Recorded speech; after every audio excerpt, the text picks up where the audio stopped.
Everyone, I'm Megan. I'm joining you here from Denver, Colorado, and I'm going to be presenting a little bit about engagement and social media today. Looks like we've got a couple of minutes, so I'm going to wait until noon on the dot here in Denver, so 2 p.m. Eastern time and 11 a.m. Pacific. As Maura mentioned over in the chat, we'd love to hear who you guys are, where you're tuning in from. Share with the community what kind of engagement goals you're working on for your social media marketing, just so we can get a sense of everyone who's here. Like I said, we'll get started in a couple of minutes here, but as we're getting started, we'd love just to get a little bit of an idea of who's joining. Michael from Los Angeles, awesome. Edgar's actually a remote company, and we've got a couple of people out in LA, so you're in good company there. Tel Aviv, ooh, super exciting. What's up, Judy? Boulder, Colorado. We're so close, Stefina. Very fun. Hey, Heather. Very looking to grow your social media clients. Awesome. We'll talk about that for sure. Ooh, lots of West Coast people. San Diego, Boston. My grandparents are in Boston, Susan. Awesome. Australia. Man, we got people from all over. That's super exciting. Thanks for joining today, everyone. We are going to get started in 1 minute. Looks like we've got a few more people trickling in. New Zealand and Australia. We're so lucky. That's super fun. Vermont, East Coasters too. Cool, cool. Kim from Seattle. We've got a big Seattle vibe up in the tech community up there. I'm sure you're in a fun place to be for social media marketing. Cool.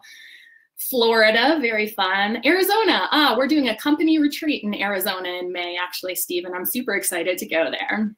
All right, so as we're getting started, definitely keep on joining in, keep on telling us where you're tuning in from and what kind of questions come up. Maura is going to be in the chat today. She is my colleague here at Edgar. She's actually the one that does our social media, so has such a vast knowledge about all of this stuff. So as we're going throughout this, if I don't see your question in the chat, just make sure you post it again. If you do have more questions and they don't get answered, definitely let us know. Maura will be in there monitoring it as well. Jan, Denver, very fun. We're super close by. We could have joined in the same room. But as we're getting started, I'm going to go ahead and share some slides with you so we can jump right on in. All right, little awkward switch over there. Cool. So today is all about tips and tricks on social media marketing for engagement. So the reason that we're doing this is because we know, we all have heard it, that meaningful engagement and the algorithms are looking for more and more is that interaction with brands and their followers. So we're just going to go over some things and some specific examples today about how to do this for your small business. So as we go throughout this as well, we want you to join what we call the Commitment to Community Challenge, because a lot of us here, like Edgar, probably work alone. You're either a solopreneur, work on a small team, or work remotely. So we want to make sure we keep this conversation going after the webinar.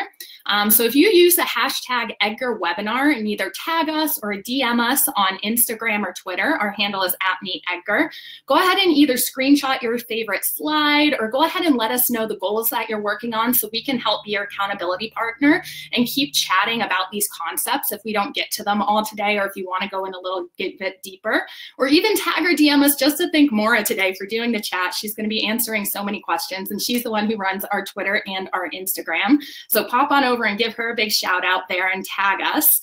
And we also would love to give away a little bit of swag for these fun tags too, so an extra little bonus there. And as we go throughout this too, we'll talk a little bit about how you can use these even if you don't use a social media scheduler like MeetEdgar. But if you'd like to try a scheduler out in order to really make sure that you're getting the most out of your social media and the time you're spending on it, if you want to sign up for Edgar at the end of this webinar today, you can actually use the code ENGAGEMENT for our little engagement webinar. All lowercase. When you sign up, there'll be a little coupon code spot there. And if you use the code ENGAGEMENT, you'll go ahead and get a free month just to test out the app, see how it can really up-level your social media marketing. Cool. So join the Community Commitment Challenge here. We do love to hear from you just so we can keep these concepts and conversations going on social media. So why are we doing this webinar? Jumping in here. It's because the cold hard facts exist that the lifespan of these posts we're spending so much time writing is really so small on social media. And one way that we can kind of get over these small lifespans is to really get engagement on them, because that's a signal to the algorithm that they should exist longer and they should be able to reach more people because they're adding so much value. And when it comes down to it, you know, the lifespan of an Instagram post is like 21 hours, so less than a day. A Facebook post has a shelf life of only 5 hours, and a tweet will only last for about 18 minutes. Super quick moving platform there on Twitter. And there's really the only way to combat these small lifespans is to get more engagement on your posts. And really, when it comes down to it, engagement isn't that hard, so we don't have to overcomplicate it. So as we go throughout these, your biggest best friend when it comes to combating the algorithms and getting your posts to last longer truly will be to get engagement, to rally your community, and to make sure that they help you bust through the algorithms.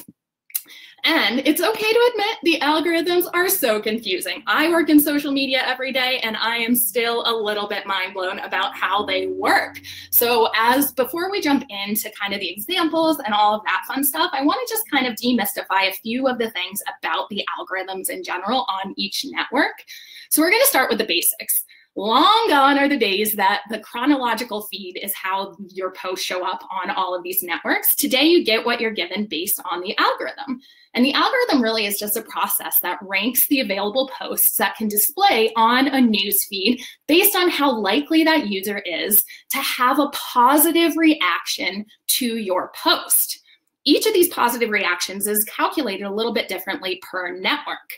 And really, we don't want to be mad at the algorithms because they're there to serve up the best post possible for your community and to make sure what you're seeing in your newsfeed is relevant for you. So really, they're there to encourage you to create better updates to speak to your audience, as well as making sure you get to see all of the right updates on your feed. So going into this for each network, Facebook's algorithm really takes into account a few things that they shared on a webinar a few months ago. One of them is they take the inventory of all of the posts displayed. That's just all of the posts possible that people are posting on Facebook as the inventory. Then they look at the signals. The signals are what tells Facebook each post is. They look at the predictions on how you will react to each post. And then they give you a final score, and that's going to be assigned to the content based on some factors. So signals, that second one we chatted about there, is really the one factor that advertisers have control over. You want your content to signal to Facebook that it's meaningful and relevant to your target audience.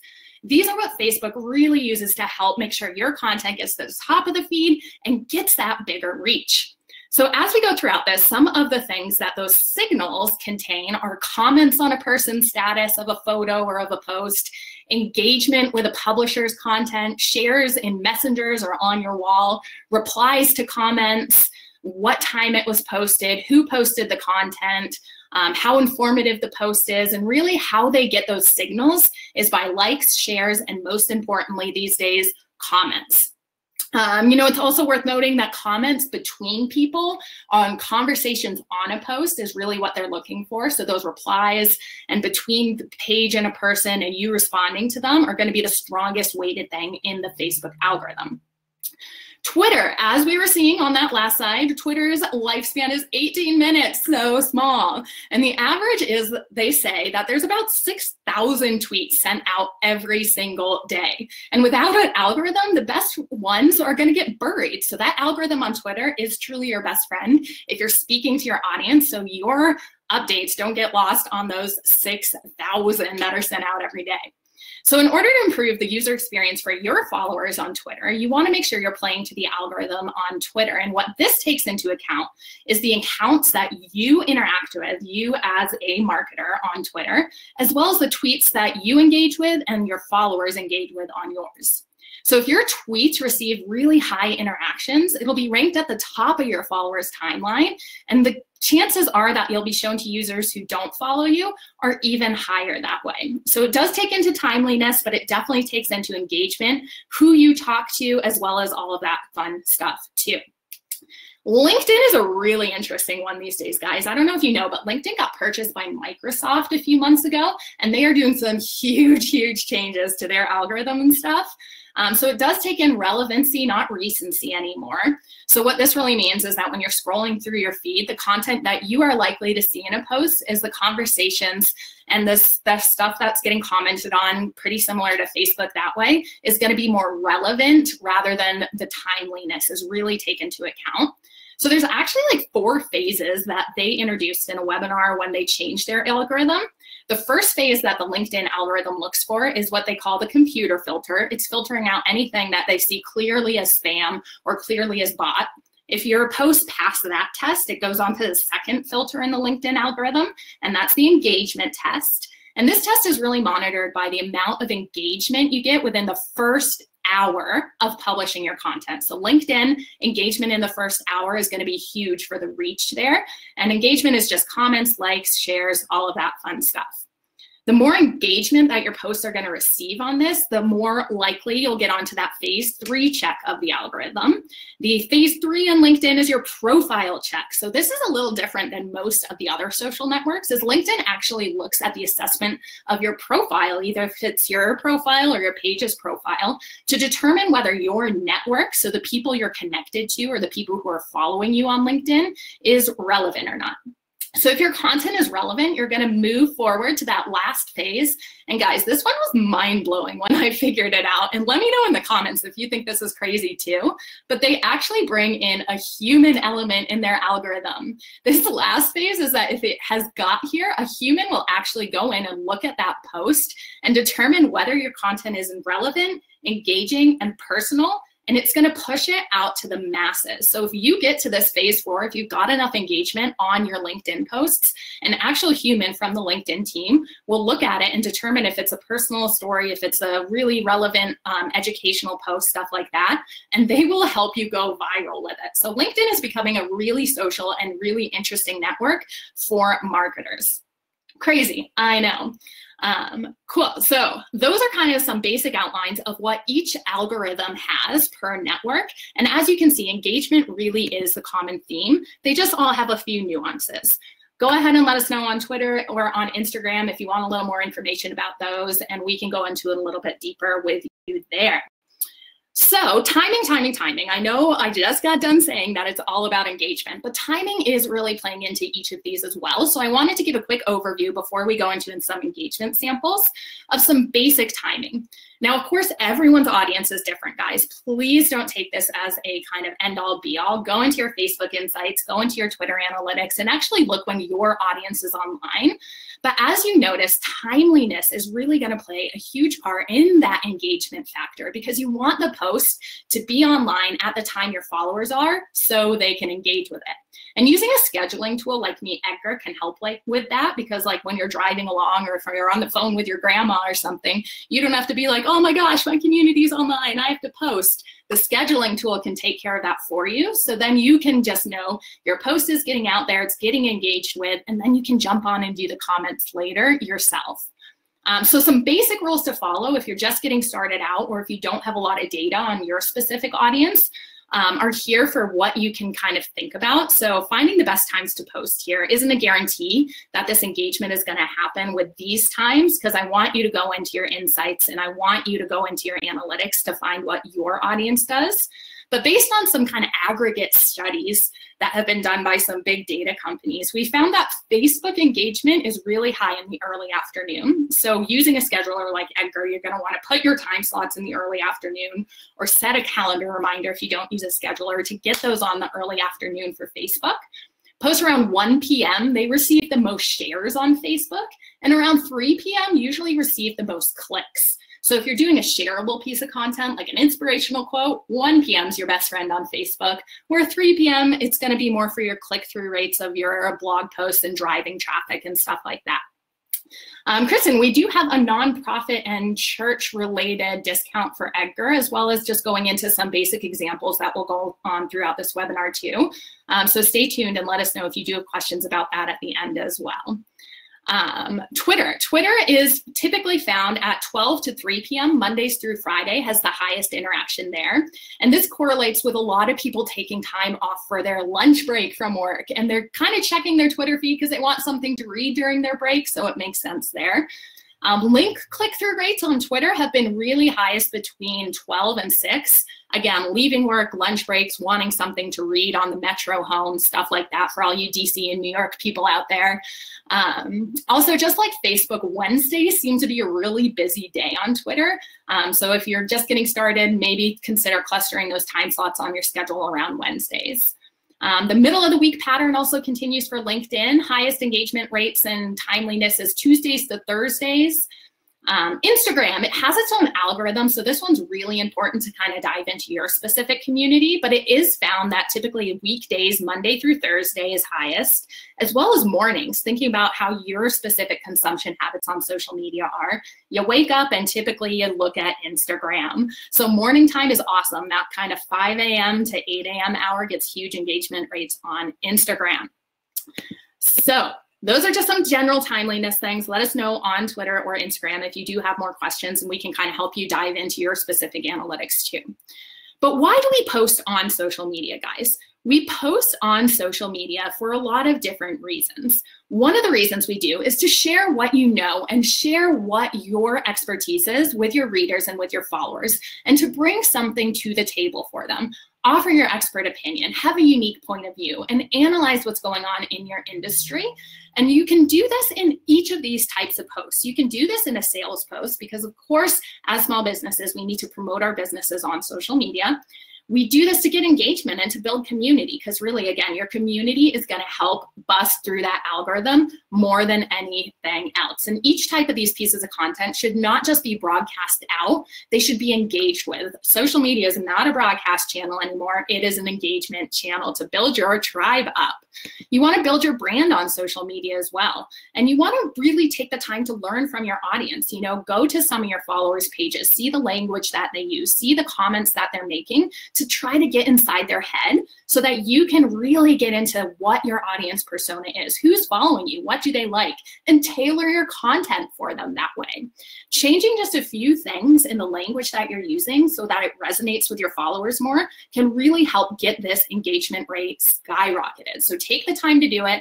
I know a lot of the time you just think maybe it's not worth it. It's just a time suck just going to your followers' pages. But guys, if you can get that audience persona who is following you down, I promise the language you're using in your posts, the tweaks you make will make it resonate with them and get them to that really great kind of brand advocate style follower.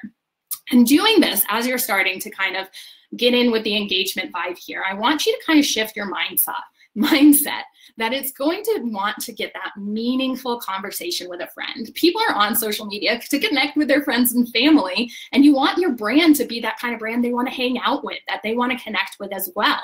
You want to be able to create meaning for them so they keep following you. No one wants to follow a feed that's just promotion after promotion. They want to follow a feed that offers them value, that offers them humor, education. You know, entertainment and education, guys, are the driving sources that you will see skyrocket your follower account and skyrocket your engagement. So if you have this mindset going in, how do you talk to a friend? It's not just small talk of saying, how are you today? You're sharing your stories, you're sharing your personal content, you're educating them on an article or a news story you read. Do that with your followers too. Treat them as your friends, and you will get that great kind of friend loyalty back from your followers. And one way to kind of think about this is you want to create meaning, not necessarily money, in your social media marketing. Of course, we need to promote our product or service, and you need to get that awesome product or service out to the people whose pain points it can solve. But the real thing you want to create is meaning for them so they become brand advocates and you get that awesome word of mouth marketing.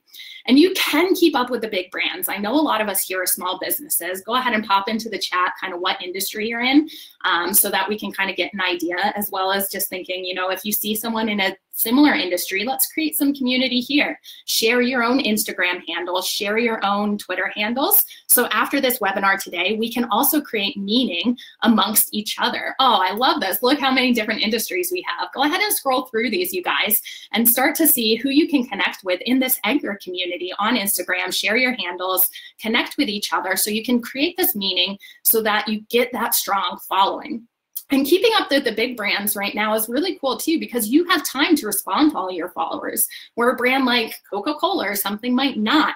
And that's going to put you ahead of everyone else. You know, think about like Super Bowl commercials. You can't afford a Super Bowl commercial, but you can afford to be as inspirational and as motivational and as funny as some of those Super Bowl commercials are, and as entertaining as they are on social media. You can create that similar content and just post it out on social media, and who knows the virality that it could get. So just change that mindset a little. You can keep up with the big brands. You can keep up with all of this by supporting each other in the small business community. I love seeing all these handles drop. I know that we're going to go back through this chat too and check up on you after the webinar as well. So definitely keep those coming, and we're super excited here. Going along with this kind of friendship vibe and creating a strong tribe is that friendship is really born out of that kind of relatability, that kind of what, you too, I thought I was the only one moment. So think about things that are relatable. These are things like TV shows. These are things like cooking recipes that you love. These are things that are really relatable to the human experience in general. And this is all about diversifying your content. So it's not going to be sales related all the time, but these posts get huge amounts of engagement because think about the conversations that go wild with your friends. They're diverse, they have a lot of meaning and stuff like that. And I'm going to go ahead and pop into the chat right here a handout that we created with just some ideas on how you can go ahead and diversify your content on social media. These just have some really cool ideas that we created here. So I'm popping that in right there. You can go ahead and click on that to download it. Just some really cool ideas on the different types of content. So again, you're not only sharing promotion after promotion, but you can get a really good wide variety there. So go ahead and grab that handout. Let us know again if you do have questions about that. So as you're starting to create these posts too, I want to talk about the different types of followers that you need to get engagement from. So thinking about your followers, it's not everyone is going to be ready to buy right away. We are all in different stages. Sometimes people are in just the discovery phase. They didn't even know they had a problem that your product or service could provide for them. And they need it, like for us here at Edgar, they need a social media tool. And they didn't even know a scheduler existed. Those are people who are in the discovery and awareness phase. So we want to make sure we're creating content that just educates people on why you need a scheduler. Again, that awesome vibe of, hey, my feeds are being fed and I don't have to do anything and I can go on and comment and use my time on social media smarter.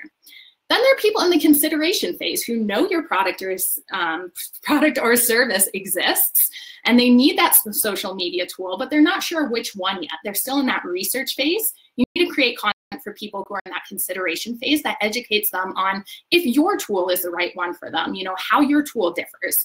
Think again, Pepsi, Coke, they can both exist. There are other social media schedulers out there besides Edgar, but we do a few things different. We focus on evergreen content. We focus on repeating your content, as well as getting those really great status updates written for you for Twitter, stuff like that. So we have some features that are different. However, we want you to find the one that's right for you. So that consideration phase is really important to create content on social media. That's going to be huge for education. The decision phase, this is for people who are ready to buy. They are your warm leads. They've gathered their data and they're ready to make the decision. So types of content that you can create in each of these phases is going to be a little bit different. So everything here you can see in that discovery and awareness phase, good things to share to get these people engaged with your content are things like blog posts, thought leadership around what's going on in your industry, as well as sending people to your newsletter. So you have another source to educate and nurture them, to provide them who you are, to get that all important know, like, and trust factor. Guys, it kind of goes into this idea that if you're at a dinner party and you sit down, you don't want the person next to you to start selling to you right away and ask you to drop $300. Are you going to do that? Probably not. You don't know them. So social media is that conversation where you get it going, you build up that trust with people, and then you can ask for that sale because they have that knowledge, they know you, they like you, they trust you, so they're ready to hand over that money and they're excited about that product. So think about the educational posts that you can go ahead and lead people to position yourself as an expert in that discovery and awareness phase. That consideration phase, this is going to be really good to send people to your pricing page, your features page, your promotional deals, stuff like that, that kind of content. And the decision phase, again, making sure you're putting out things that are going to really be a strong call to action to purchase right away. Create that sense of urgency in those promotional deals to get people over that hump, as well as creating kind of some social proof, testimonials, having those things of people saying, hey, this is the problem I had when I used this service. This is the outcome I received.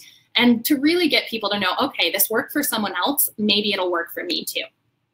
So the biggest way to set yourself up for engagement in each of these phases is to make sure you're consistently posting on social media. If your followers are following you, give them stuff to research and read, as well as don't post and ghost. This is one of my favorite phrases that's kind of going around the social media landscape right now, and it's exactly what it sounds like. When you post something, set aside 20 minutes after you post it to actually go on and respond to your followers, to actually go on and like others that are within your industry, stuff like that. Become active in your niche. Use a scheduling tool like Edgar so you can go onto social media and hang out in groups that your followers are hanging out in. Hang out and go on and look at things like other Twitter chats that followers are hanging out with and connect with people. So you're seen as someone who is really helpful and providing value all the time. So how you do all this is you plan ahead and you have these contents ready to go in your Edgar library or on a spreadsheet, whatever system you're using. And we'll take a look at the Edgar library at the end as well. But loading these things up and having them ready to go, because you never know when you're going to get really busy, and that consistency can slip if we don't plan ahead. What we like to really concentrate here on at Edgar is batching your content too. You know, setting aside some time every week or every month to sit down for 2 hours and write out your status updates for the next couple of months so that you can focus really on getting that consistency going and replying to your followers.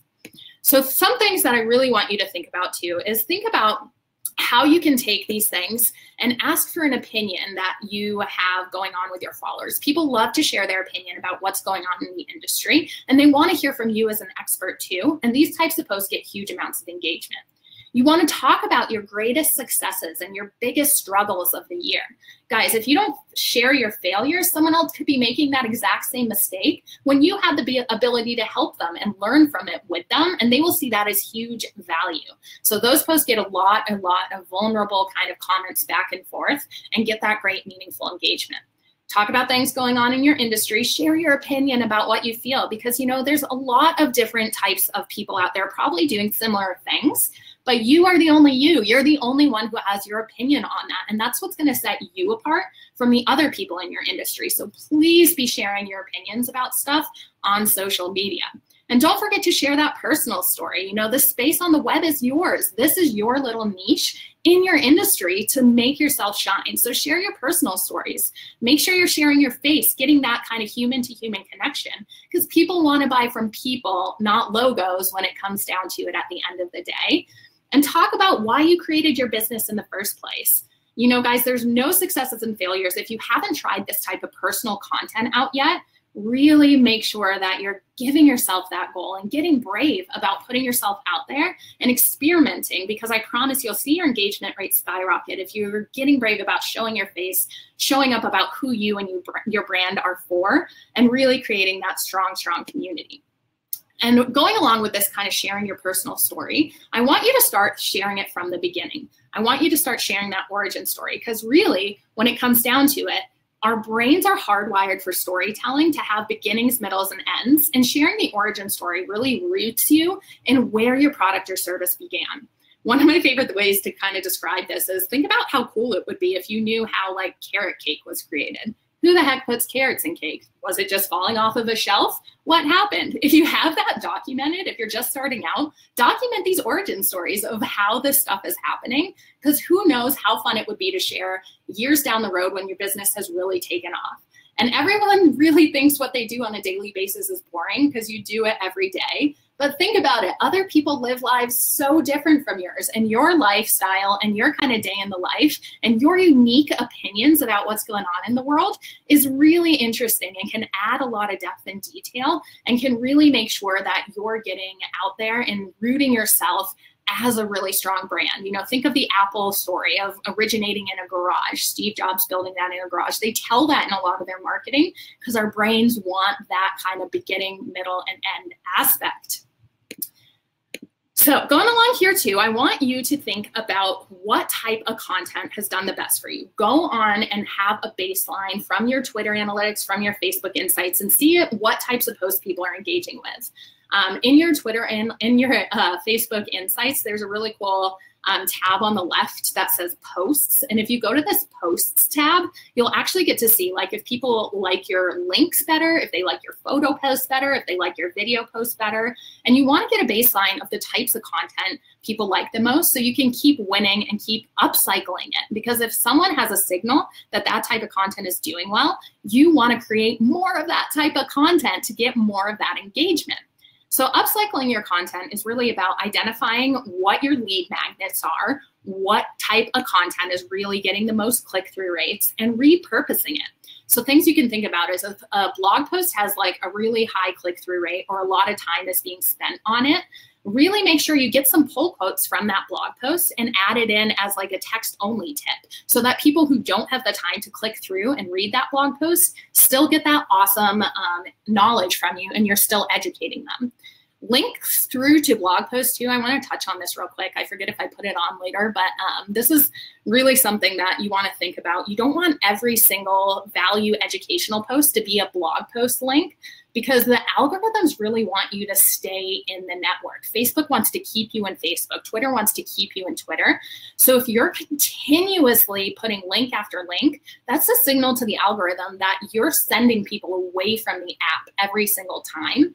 You want to make sure you're doing a few links in there, of course, on a daily basis to drive traffic to your site. But if every post you're sending out is a link, the algorithm's not going to like your page. So make sure you're thinking about ways you can repurpose the content on your blog posts and repurpose all the hard work you've done to create this educational content, but house it in Facebook or house it in Twitter or LinkedIn itself with things like going on to Canva and getting some pull quotes out of it, creating these pull quotes to upload as photo-only images, you know? Photo-only images are awesome, guys, because our eyes are naturally drawn to images over text as humans, and we actually process images much faster than text. So think about ways you can either do like a photo of yourself or of your team to get that behind-the-scenes content with some of your thought leadership or with a quote, and do something different with the information you've already created. We don't want you to have to reinvent the wheel every single time, but a single blog post can turn into 20 social media updates so easily. If you create like a 15-second video of a tip from it to post on an Instagram story, or like I said, a background of Canva laid out as just a text-only quotable tip, or introduce that blog post with a different headline, or introduce it with a question so your community replies back to it what they thought about paragraph 3 in that. So think about, you know, the different ways you can repurpose one blog post to get more and more social media updates, not only to signal to the algorithm you're staying consistent, you're not leading people away all the time, but also that you are someone there giving people the content in the context that they want it. You know, I love video content. I love podcasts. I don't love reading as much. However, I know a lot of people on our team love to read blog posts to get the information and stay up to date on marketing. So if there's a site that's providing different types of content, all of us will follow that page. All of us will follow that Twitter account to get that information because they're giving it to us in the forms that we want. So think about ways you can upcycle and really put it in an evergreen rotation. So this evergreen concept when you're creating your content is really important as well, because you want to make sure if you're resharing it, that it's going to be valuable no matter what time of year you're putting it out. You know, evergreen content is really awesome for Edgar's library too, because we automatically recycle your posts so your new followers can see it, as well as those who didn't have the opportunity to see it the first time or didn't have the opportunity to click through the first time because they were driving or something. So evergreen content or using a scheduler like Edgar can really help make sure the hard work you are putting into all of these awesome updates is getting more eyes on it. All right, going in a little further too, this can go the opposite way. So this is a blog post that we wrote about our remote office workspaces. This one is an especially beautiful one. It is our HR manager, Tyra's office, super color schemed and beautiful. But this goes both ways. You know, our most popular blog post can be repurposed into social media content, as well as seeing this blog post was actually written because our founder, Laura, asked a question about remote work on social media. And we got so much response about it that we were like, oh my gosh, our community wants to connect over best practices with remote work. We found that out by just asking a simple question. One question on social media informed the content we're creating on our blog. So think about ways you can not only upcycle your blog content, but ways you can upcycle the information you're getting from social media on those posts that are getting the most engagement and use that to create blog content as well. Win-win situation there. Going along here too, this idea of upcycling as well as repeating gets some people a little nervous if you haven't tried it, and I totally get it. That thought creeps into your brain, but won't people notice? Guys, most people don't notice. If you do have people notice, it's most likely that they're just there to see your awesome content. So don't get self-conscious about it. It's just your message being reinforced. If it appears in their newsfeed again, it's positioning you as an expert in your industry because you're showing that that type of content is something that you're passionate about and that you're sharing because you have such a strong knowledge about it. And they're gonna pay closer attention to you because they are gonna know, like, and trust you as the expert in your industry. So oftentimes, like I said, it's very unlikely that it's going to show up in someone's newsfeed more than once. It's very unlikely that someone's going to notice if it does. And branding is all about repetition. It's all about presenting yourself as an expert on that one thing and really niching it down to blow it up on social media. It also helps convert those cold leads. You know, when we were talking about that discovery phase and that little triangle part that we looked at the beginning, not everyone's ready to buy. Not everyone is ready to go right away. And social media marketing is about nurturing those cold leads into seeing your product as the one that cares about them, as the one that's going to be there for them, as the right choice when it comes down to buying. And it's really going to help your brand stay top of mind. So if you haven't tried recycling content, grab your free month of Edgar with that engagement code and try out this recycling to see how many more click-through rates. We have a really cool feature on our history tab that you can actually sort your posts by the amount of clicks they've received. And that's going to help inform you to see not only what content is engaged with the most, but also, you know, if you're seeing, oh, it looks like when this post was shared in the morning last month, it got 10 clicks. But this month when it was shared in the evening and it got 50 clicks. My community is so much more active in the evening. So stuff like that, paying attention, getting nitty gritty can really help skyrocket your engagement and position you as the right brand when people are ready to buy. So let's go into some Facebook specifics. We'll go through a few network specifics and then we'll wrap it up at the end. So questions for discussion are really important to post on Facebook. Questions will create that meaningful engagement that the algorithm is looking for. As we mentioned as well, posting not only links is going to be huge, huge, huge. We don't want to send people off of the Facebook app all the time. If this is especially true for YouTube, it's one of Facebook's biggest competitors right now. They are kind of going against each other. So the more you can do to directly upload video to Facebook rather than sending people to your YouTube link, the more engagement that video is going to get. Laughter and humor, guys. This is a basic human connection. Think when you're talking with someone new or a friend, the first time that you get that laughter connection, you get that awesome engagement because it goes into your brain as that relatability. So the more you can kind of share what made you laugh today, or if you see a funny meme about something that's relatable to the pain points or struggles in your industry, share that out to get that awesome engagement. Social proof, really important on Facebook. Again, people will have that sort of scared feeling of, I don't know if I want to hand my credit card over to you. Are you the right choice? If you can post testimonials, if you can kind of get people and your power users and people who are already your brand advocates to go on there and say, you know, I had this feeling, I had this pain point, I handed over my credit card. This is the outcome I received. These are the benefits that I now have. This is the life that I now lead. And it's so much better because of this product or service. You're going to convert so many more people on social media. So identify people in your community who you can kind of tap in on and get those stories from to share on Facebook. And don't just share them generically. Ask them for details to, again, get that sort of fear and then the benefit that their life is better with your product or service now. Educate and entertain, guys. On Facebook especially, we are there to escape and to relate with our family and friends. And this sort of escapism is captured in humor. It's captured in entertainment. The more you can be a brand people want to hang out with, the better. And that's all going to come down to that 80-20 rule. 80% of your content should really focus on entertaining and educating. And then 20% of your content should really focus on that promotions, leading people to sign up for your newsletter, getting those discount codes out. Edgar is a really good tool to help with this too. If you're not an Edgar user yet, grabbing that free month so you can see how our categories can help with this. We do it on a category-based system, so that 80-20 rule is so easy to follow. You can say, you know, educational post, entertainment post, quote, and then promotional post, and that 80-20 is taking care of you for the day. So it's really simple when you do use a schedule like that, or if you do set up your own system like that. All right, meaningful engagement on Facebook. Guys, are you tired of hearing me say that word yet? I am so sorry, but that is gonna be the biggest thing to help you with your post engagement on Facebook.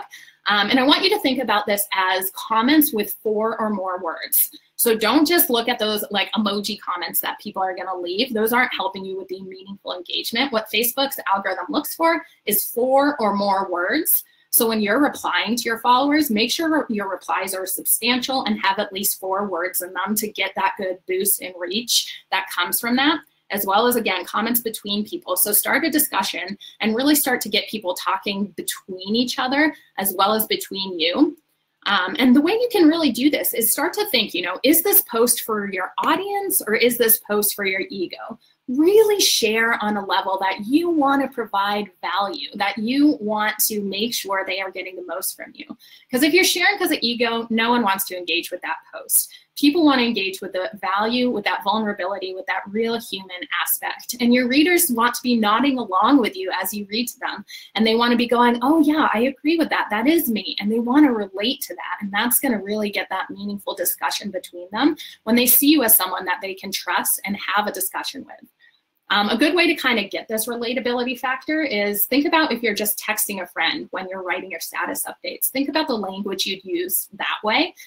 Or read your status updates aloud to your best friend or your mom and see where they have questions in that status update, in that story, and change the parts of that they have questions. You know, the easier it is you make for people to read it quickly, to follow along easily, the better. And you really need to give those people a reason to follow along in an easy fashion. And when you're doing this too, add in emotion, guys. I know it can be hard and scary, especially as that computer screen kind of voids us all as human connections sometimes on social media.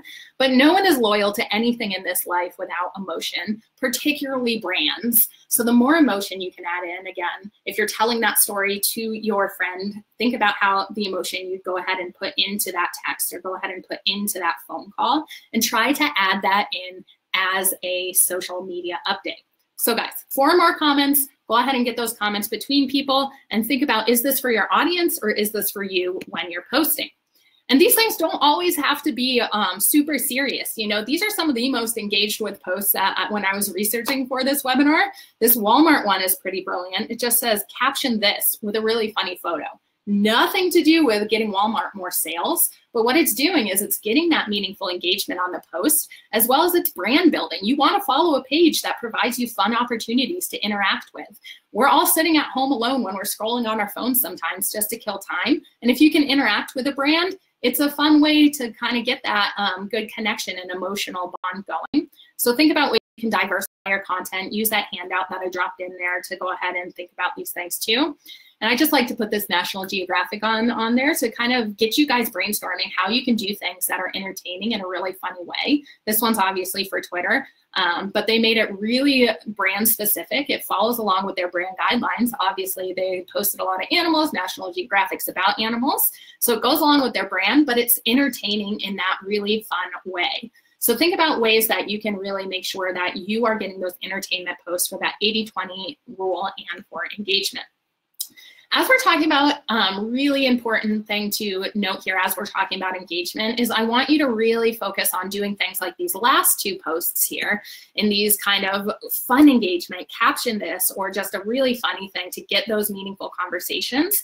And stay away from things like clickbait. Facebook's algorithm smart, guys. You can't just say, click the like button anymore. They're gonna pick up on that and they are going to get your posts way down if they see you doing that. So no more like baiting and stuff like that. If you wanted to do something different, try instead getting a conversation going, you know, like Cookie Monster did here, gluten-free cookies, yay or nay. And that's a much better way of getting conversation going and getting those meaningful interactions than just saying, like this.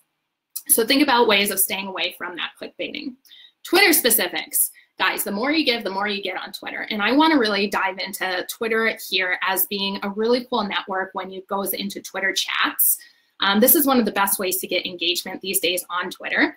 It just gives you a chance to join a community or your followers a chance to join a community that already exists. We do Twitter chats here at Edgar quite a bit, and it is such a fun way to meet other marketers out there.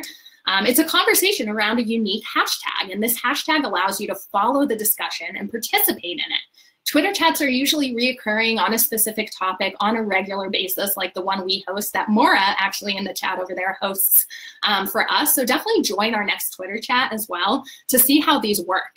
But essentially, if you want to set up your own Twitter chat to get these engagement rates, you want to decide on a clear and brief hashtag that represents your brand. You want to choose a day and time that you can do this consistently so that your community keeps coming back to get that value from you. And you want to get an appropriate topic or question going. You know, Maura has a great doc with all of our questions and all of our topics for the month's Twitter chats. And we set these up in order to communicate with the marketing community and to get a really strong vibe built.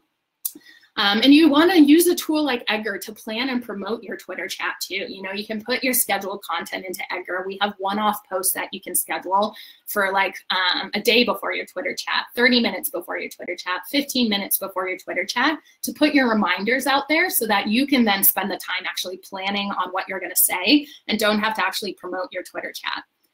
So you want to interact with your followers on these chats and keep the connections going. And it's a great way to add followers to your network because you're getting your Twitter chat out there. More people will see you as an expert and actually follow your brand. Guys, a secret sauce on Twitter that is so underused also is the advanced search feature. If you haven't used this yet, hop on there now. I promise it's going to add loads of followers to you because what you can do with advanced search on Twitter is actually find people using hashtags in your industry and find people who are tweeting about your topics and go onto their page and actually comment in a valuable way on some of their topics. Don't just go through and like them. Go on there and comment, add value. And they will then be curious about who you are and then want to have that conversation to get some great engagement on your Twitter posts. You know, as a marketer, you should definitely be doing things on Twitter that increase engagement, like creating shareable content, like quotes do really well, tweet really often, again, 6,000 tweets a day, 18 minutes. Twitter moves fast, so you want to make sure your time slots that you're putting on your scheduling tool are more often for Twitter so you can get that timeliness that's so big in their algorithm. You want to be really appropriately humorous. You want to be really strong on the questions on Twitter, all of these fun things. Twitter also allows you to run polls, stuff like that. Get interactive on Twitter. You know, they're all about meaningful engagement there these days as well.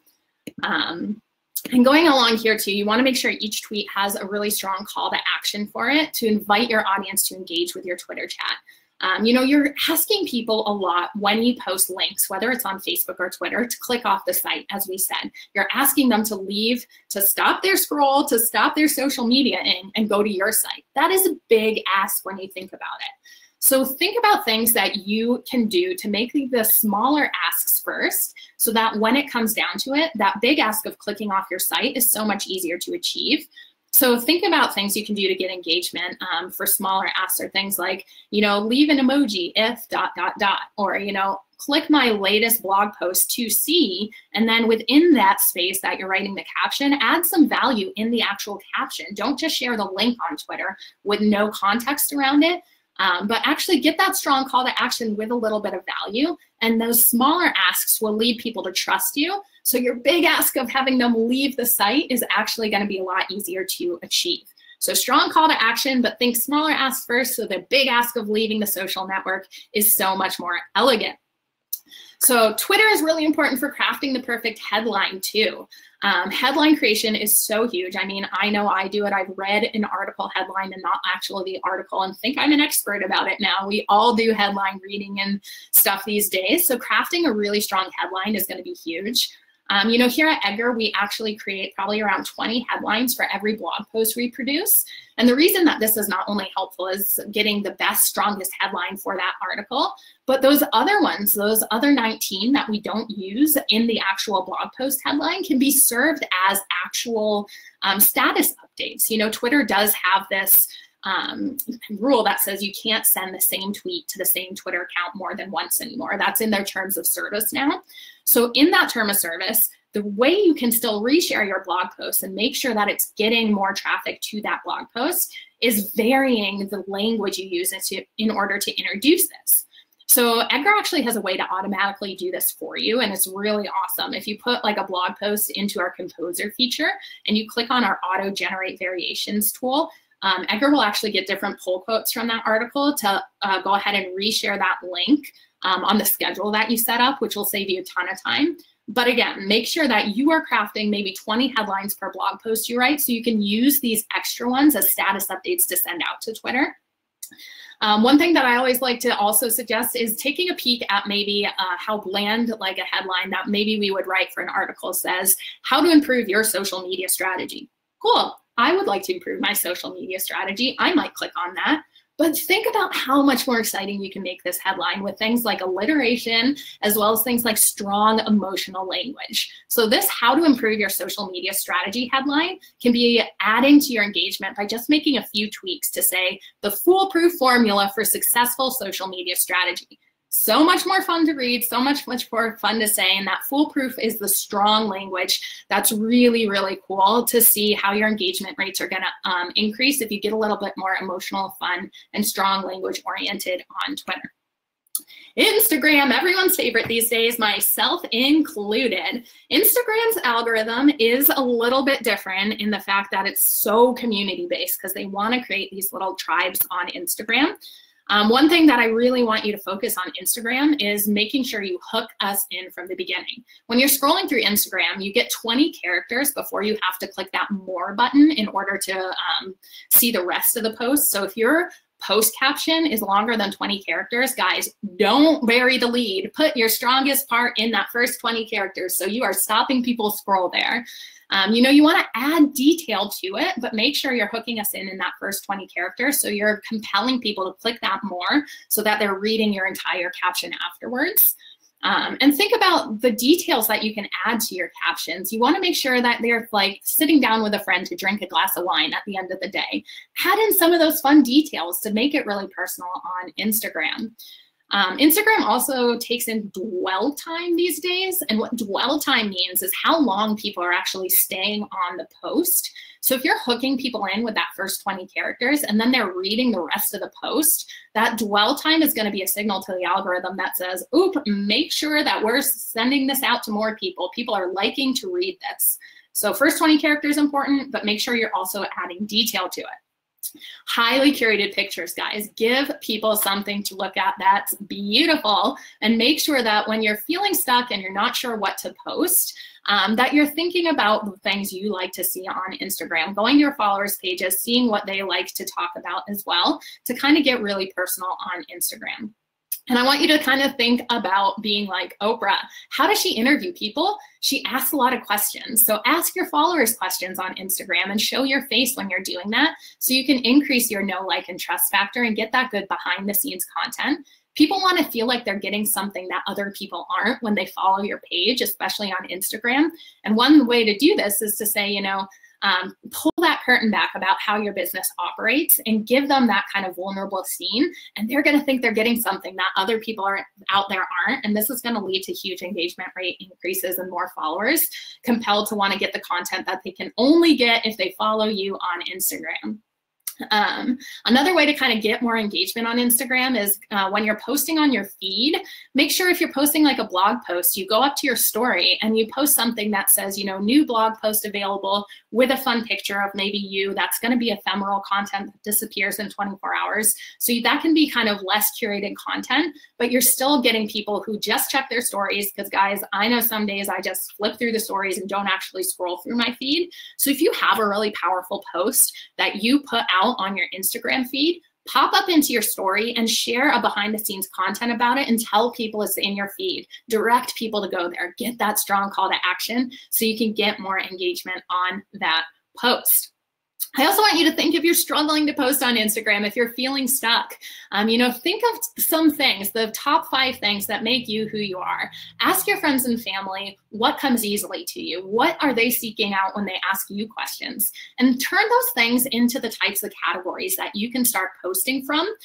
You know, if you post, say, if you get 5 things that you're an expert in and you want to post 1 category per day, that's 5 solid posts a week. You've already got that taken care of. So think about that connection you can create to get that really cool behind the scenes Oprah-like content out on Instagram. Ooh, sorry, skipped a slide there. So one thing that you can do here, this is an awesome example that I like for promotional posts on Instagram that don't come across as salesy, and you can still get that comment and sort of interaction going, is to do something like Bare Minerals did here. They said, choose one, acne cover or combat acne. Impossible, right? I love that impossible right tone there, guys, because think about that relatability we were talking about before.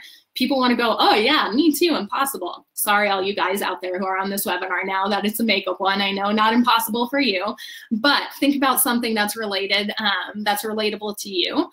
And this is going to get huge amounts of interaction because you're asking people to share their opinion. People love to talk about their opinion, guys.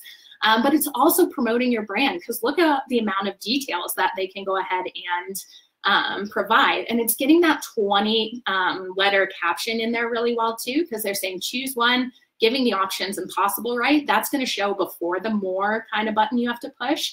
And then the details come in. That's going to be a little bit more promotional. But this is a great idea for how a promotional post can be engaged with and not come across as salesy, because on social media, people will see right through you if you're being too salesy. You want to be authentic, you want to be real, and you want to be speaking to the people that your product is good for. You know, niche it down, like I've been saying. If you try to sell to everyone, it's not going to resonate with the people who can truly use it. So have in mind who your followers are and what they want to see, and how your promotional posts can get engagement, but can also really get that strong kind of education about who your product is for out there. So you want to hook us in. You want to do this. The way that you can do this on stories especially is think about the way that storytelling structure typically goes. You know, stories have been around forever, guys. Think about the books that were created so long ago that are still in the canon that we read today. They typically have the same pattern. And think how you can do this with your community so that you can get that sort of storytelling vibe and you can get that really great storytelling aspect going. Essentially what this is you want the meat of your hook in right at the front. So that first kind of panel in your story should be really meaty. Then you want to present some conflict, some sort of conflict that's going on. You know, this could be as simple as, you know, I was making breakfast and I dropped an egg, and then the resolution, then I cleaned it up. Think how you can do that sort of beginning, middle, and end in your Instagram stories. Typically, they say about 7 frames on the Instagram stories are the ones that people engage with the most and will watch all the way through to the end. Using a scheduler like Edgar is awesome for stories too, because you can make sure all of that content gets on that, that you're posting all of that content at the same time. So it all lives on the story for that 24-hour period, and people can get that consistent from frame to frame. And you want to, again, make sure you're tailoring your message to your persona. People who are looking at your stories are giving you access to be in with their friends, to be in with their families when they're looking at the stories of what's going on with their mom, or when they're looking at the stories going on with their best friend. Your brand can show up in there. So really make sure you're talking right to them and respecting them in that way. And think about the ways that you tell the same story to your best friend versus your mom. You would tell different details to your mom than you would to your best friend. So don't be telling those details to your followers if it doesn't matter. Again, don't promote things that are for everyone. Promote things that are for your specific audience persona, and that's where the engagement is really going to come from. I know sometimes this stuff can sound a little woohooey, so thanks for sticking with me, but I promise if you do this, if you really niche it down and kind of speak right to it, that's where the engagement is going to come, guys. It's not about, these tips and tricks are not about kind of tricking the algorithm. It's all about building a community who cares about your product or service, and that you show them you care back. Something that I really like to think about too is, I think it's Gary Vee. He's a social media marketer. He has this idea that he has a $1.80 marketing strategy. So what he does is it's leaving 2 cents 90 times for your $1.80 marketing strategy. So search out hashtags on Twitter, on Instagram, join Facebook groups that are relevant where your followers are hanging out or where your audience persona are hanging out, and go in there and actually comment. So that kind of breaks down his $1.80 vibe, breaks down into doing this 90 times. leave your 2 cents 90 times. That adds up to $1.80. I know I kind of botched that, but it really makes sense when you think about it. Go in there and comment with intention. Leave your 2 cents about your industry, about how your product can help out. And this is going to be far more valuable than spending huge amounts on boosting your posts and stuff like that. It's adding value, it's commenting, it's doing all of that fun stuff. And think about how your day has cycles. When are you naturally drawn to pick up your phone and go on social media? There are times, you know, in the late afternoon, I know I get a little brain dead. I'm a morning person. I road crew in college and high school, so I've always been getting up super early, and I've kept that. So sometimes in the afternoons, I do like to have a little bit of a mind break where I go onto social media. But think about when that happens for you in your day and use that time intentionally and productively. So go to those groups. You can still be on social media, but you can help your business as well. You know, the power of one is going to be huge. There's a really great article, if you haven't read it, by Simon Sinek. That's The Power of 1,000 True Fans. And this can be broken down even to the power of one. If you have one person who is rallying for you and who is really your power user, it's going to be so much stronger than having a million users who never like your content and who never comment on it. So think about this fact that you're like, oh, I have to take 20 minutes to go comment to all these people and to engage on social media.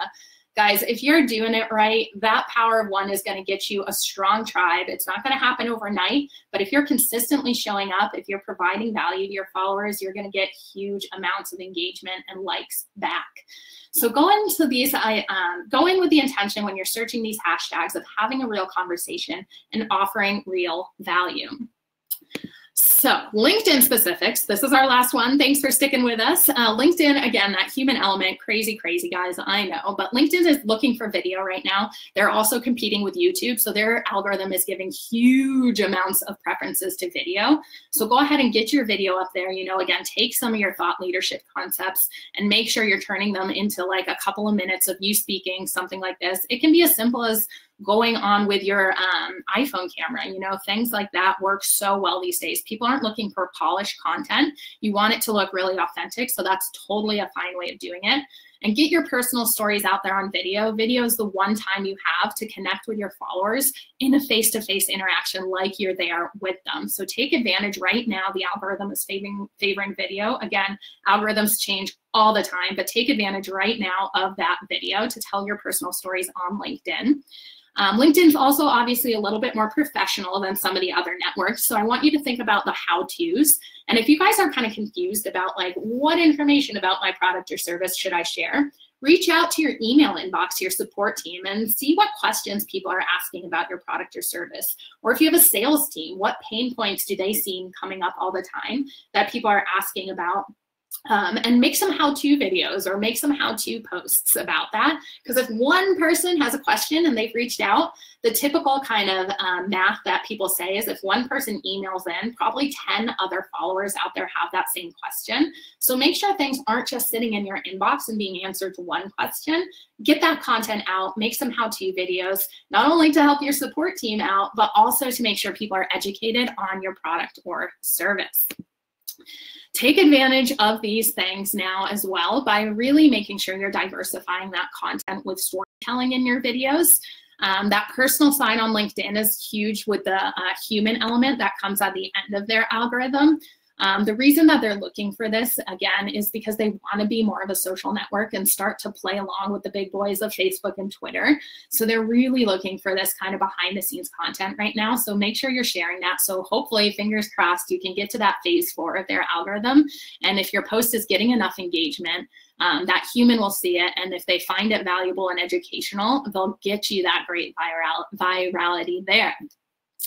All right, so people are looking for that connections, you know, tell stories about your life that's relatable to everyone. Storytelling is really taking an abstract concept and making it relatable to everyone.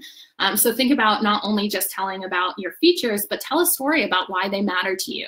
You know, here at Edgar, Laura, our founder, created MeetEdgar out of the need for her own social media scheduling tool. She had an educational business and she was finding, oh my gosh, I'm spending so much time posting on social media. I don't have time to actually work on this awesome content.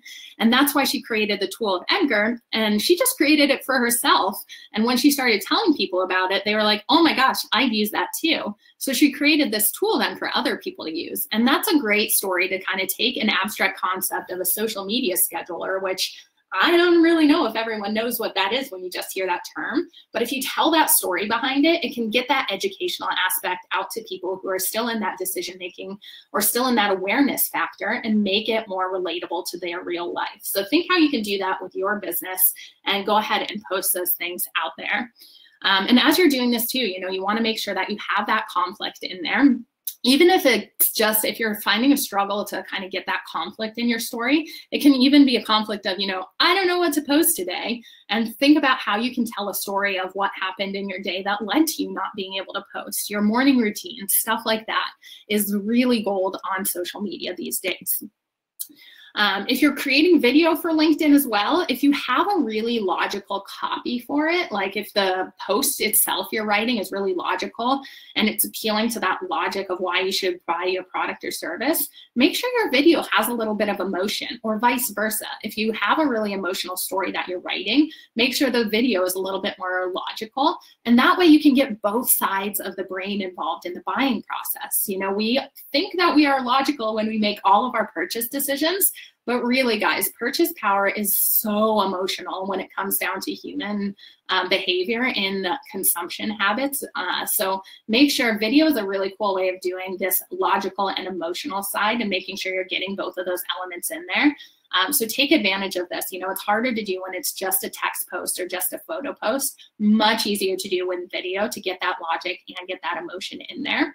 And if you need ideas, if you're afraid to hop in front of the camera, do things like a screen share tutorial. Share your screen and go ahead and let people see the inside of your product, stuff like that. And I want you also to get brave on the camera. If you really are super camera shy, think about doing it on Facebook stories or Instagram stories. Again, they only last 24 hours. So it's a great way to practice getting this valuable content out there, but still not being too afraid that it's going to last forever online. Going a little here too, diversify, content, connect, and resonate. So if you guys are only talking about your promotional offers on social media, what happens when they buy your product or service? You have convinced them to buy it. Now that they've bought it, they don't need to follow your page anymore. That's why you have to diversify your content. And in that handout, we went ahead and dropped in at the beginning are some ideas of how to get that brand building softer content going on, so that your promo offers can still be there for people who need those promo offers and who need to be educated why your product or service can go ahead and solve their pain points. But those softer posts are really going to be what's going to keep people around who already convert and who want to stay to create that community with you. And branding really is the way to do this. And branding can go ahead and morph, guys, too. You don't have to think my brand is set in stone. You're going to learn from your followers. Ask your followers for feedback about your product or service on social media. It not only gets more engagement on the posts itself, but what it also does is it gets a way for you to start changing your brand, changing your audience persona to speak right to them. So think about ways that you can really diversify your content and really make sure that you're giving people who buy your product or service a reason to keep on following you. Brand and business do go together, but you really need to focus on those softer posts. I know it can be sometimes a struggle as small business owners to think, but my time needs to be spent on getting people to buy. I want that money. But guys, brand is really going to make sure that you're staying up to date with those people who already are a part of your community.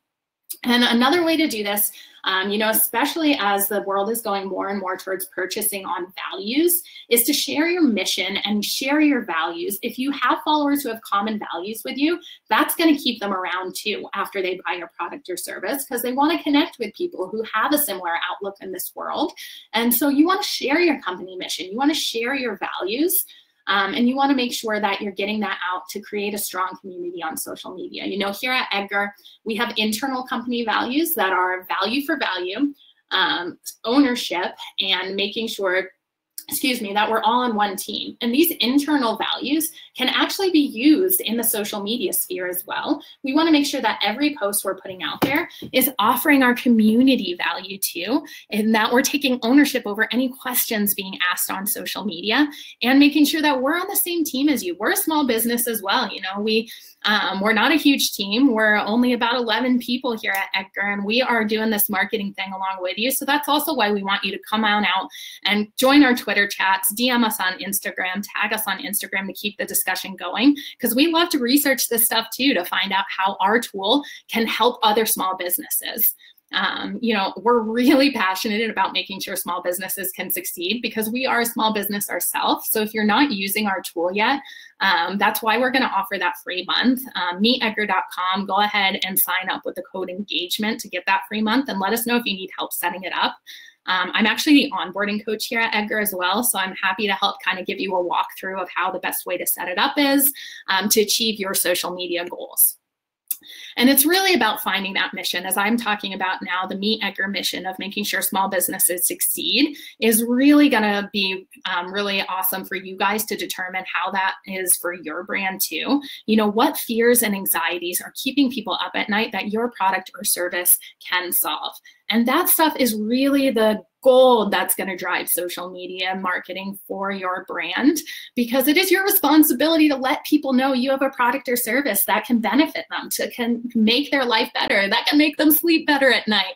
And how awesome is that to have that belief in your product or service and to have that passion in order to get it out to your community. So I don't want you to only tap into their fear and kind of point out these pain points to people. But if you're doing that, you know, provide hope that there's a better way. If you've been on one of these before, I think I shared this example, but my favorite example for this is Fitbit. No one knew they needed a little bracelet around their wrist to tell them how many steps they were getting. That's ridiculous for someone to know they need. But Fitbit's marketing did a great job of pointing out the pain point of the dangers of being sedentary throughout the entire day and how their product could benefit people in the long term. So think how you can point out people's pain points, but give them hope that your product can help serve them better. And if you're tapping into this opportunity, you also need to provide people that advantage. So of course, there's going to be competitors out there. We have competitors, Fitbit has competitors, and you want to take that opportunity to go ahead and say how you provide that advantage, how your product or service provides a stronger advantage than others out there. And if you have some sort of looming obligation that's going on in your followers' heads, you want to make sure they know how your product or service is going to reduce their pain points. And don't overcomplicate it, guys. I promise we're almost done here today. But don't overcomplicate it when it comes down to social media engagement. Ask yourself the simple question. I think actually Tim Ferriss brought this question up first into the marketing world. But he says, if things were easy, what would it look like? If things were easy with getting engagement on your posts, it would look like talking to real humans, respecting your followers as real humans and replying to them, listening to them, responding to them, using language that resonates with them, and making sure that you're educating, entertaining, and providing all of that fun stuff for them. So don't overcomplicate it.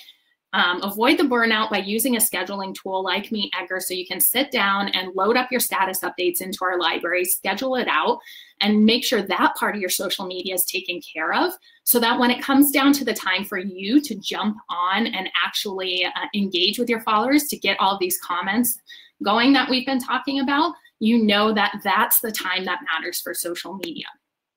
So if you're not a community member yet, I want you to go ahead and try your free month. Engagement is the code that you're going to use. This is going to work until April 9th, so go ahead and hop on there now. If you need help setting up, please, please, please email support@meetedgar.com. Edgar is a really powerful tool, guys, like I said, and we definitely appreciate you guys sticking around till the end of this. If you guys have questions or if you want to see anything in Edgar, go ahead and pop into the chat. I'm happy to stay around for another 10 minutes or so to answer any questions. Maura's definitely been a huge help. So like I said, please go over to Instagram and thank her, or on Twitter and thank her. She's the one who manages those accounts. So go ahead, @MeetEdgar is our handle. We do have a replay, guys. It will be emailed out to you automatically. It'll also be on our YouTube channel, or you can email support@meetedgar.com and go ahead and do that. Oh, thanks, Darlene. I'm so glad you could join today. We really love getting this information out. Like I said, Edgar is a small business ourselves, and our content library for you to go ahead and add your content to, our scheduler for you to schedule it out is so simple and easy to use, but I'm our onboarding coach and always happy to help you get it set up as well. Christy, I love a little bit of an overblown brain. Definitely, if you want to ask questions about any of this content, like I said, DM us on Instagram, tag us on Instagram. If you guys do have anything that you're really working on, let us be your accountability partner. We love to send swag to people who are reaching their goals. So tag, either take a screenshot of your favorite slide or take a screenshot of your accomplishment and tag us on Instagram, on Twitter, and Maura will keep an eye out for that and help you guys kind of further your social media marketing as well. Felicia, so let me go ahead and share my screen with you here real quick.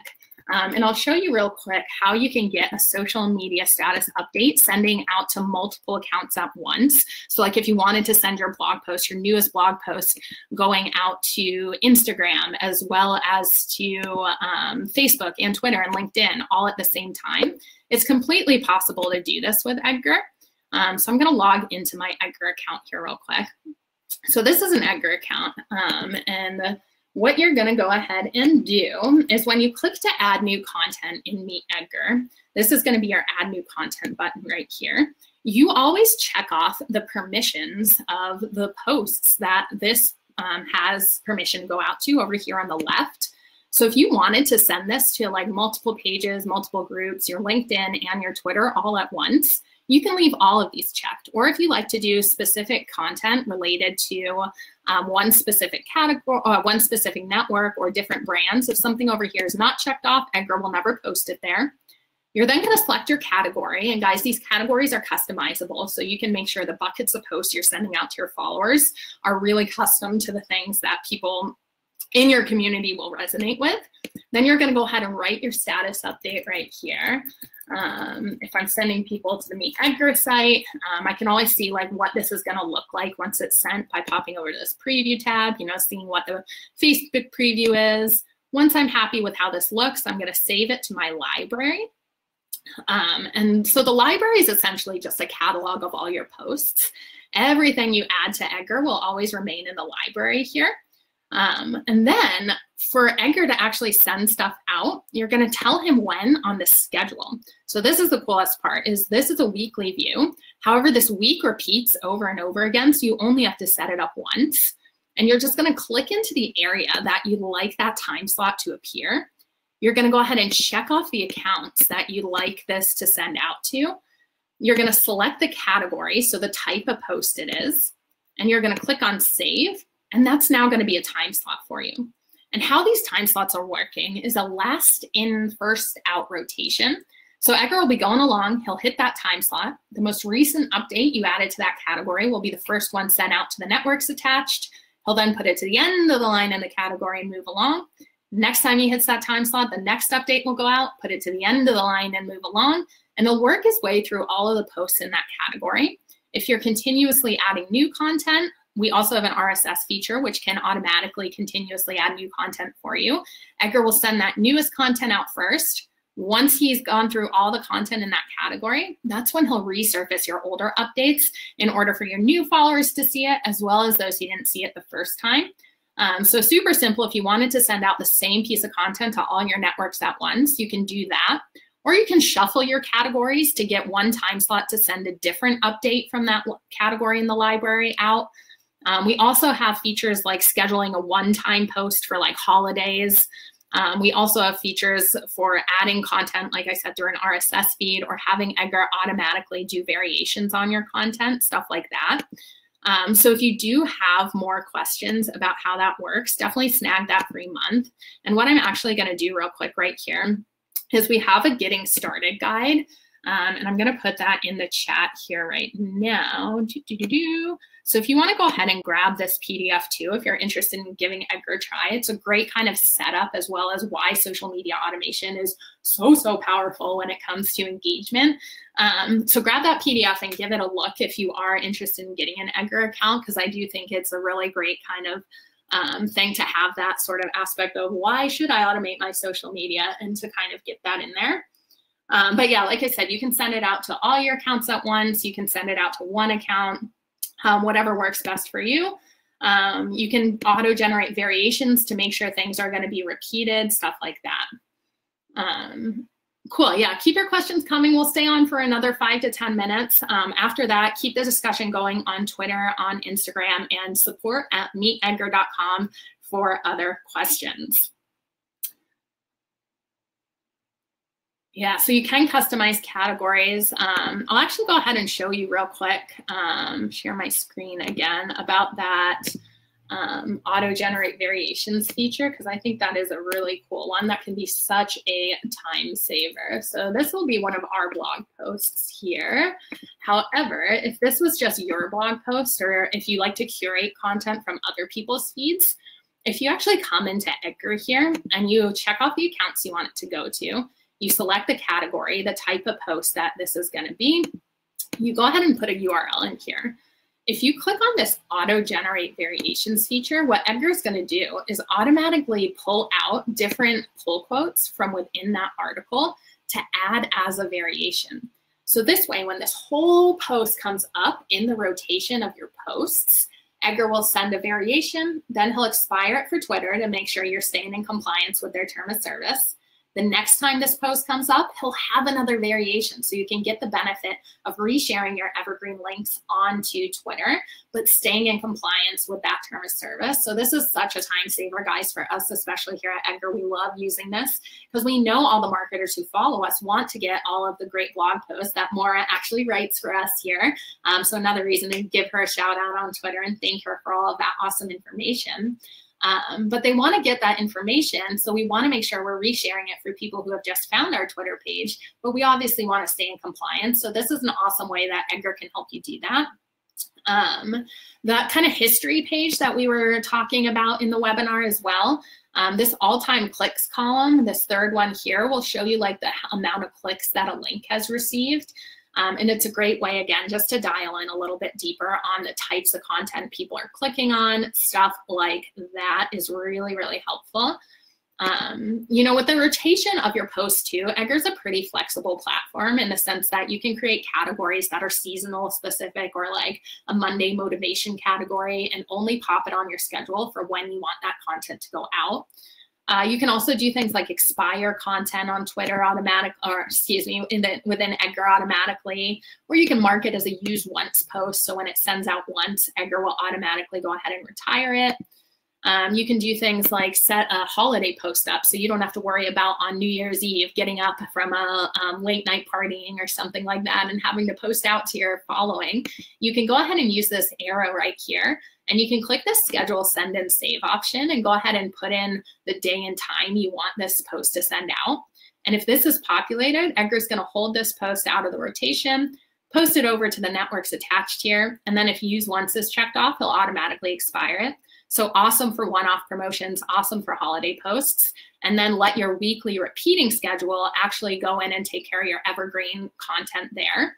And then, you know, again, setting aside 20 minutes at the end of your day to come into your history tab here and to go ahead and visit that. So you can go ahead and click on the arrow next to that. It will take you to the post on the social network where you're able to see the post, see any likes, comments, shares that it received, stuff like that. So it's awesome workflows to increase your engagement, and engagement is totally where it's at in 2019 for social media marketing.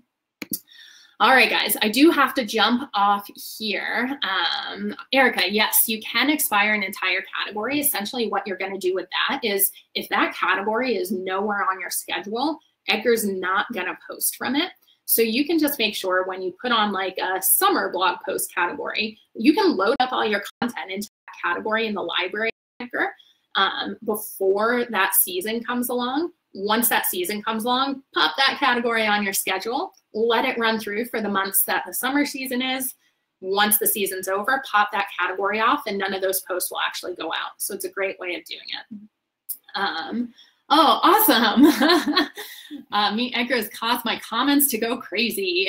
I feel overwhelmed with getting back to all of them. So yeah, that's an awesome problem to have. I bet a lot of people would love it. What I would suggest doing again is setting aside that 20 minutes a day to go on and actually go ahead and respond to the comments you can. Of course, it's kind of this concept. One of my favorite quotes to deal with overwhelm like this is don't set yourself on fire to keep other people warm. You know, don't make sure that you are going crazy and spending all your time on social media, but think about ways you could do like a video and go ahead and answer everyone's comments in that. Like if a bunch of people ask questions or a bunch of people commented on an Instagram or Facebook post, think about how maybe you could create a 1-minute video just using your iPhone and go ahead and post that as a response to all your followers at once. It not only gets you that great interaction of that face-to-face connection, but it also will make sure that you're not having to sit there and answer everyone individually. So you can say their names when in that video. You can still get that great sort of one-on-one connection, but maybe it would save you a little bit of time. Stuff like that. So Android is on our roadmap. We don't have an exact date right now. MeetEdgar is working on adding in Pinterest as our next network. After that, we'll definitely look into making sure we're loving on our Android community, as well as we're in the application process for direct posting to Instagram. They do have to approve us for that, so we're not sure when either of these things are going to happen. But we do have an updates blog. Definitely reach out to support@meetedgar.com if you want the link for that or anything else. All right, guys, reach out to us. Go ahead and tag us on Instagram or Twitter to keep the conversation going. We'll hop on there to go ahead and check out those in a few minutes here. Maura, thank you so much. You are a hero for helping us out today and staying along here. And guys, if you do have any questions for getting your Edgar account set up, go ahead and email us and we can make sure you get that free month with the coupon code engagement and make sure we're setting you up for social media success. It was super fun hanging out with you guys today. Thanks so much. Have a good one.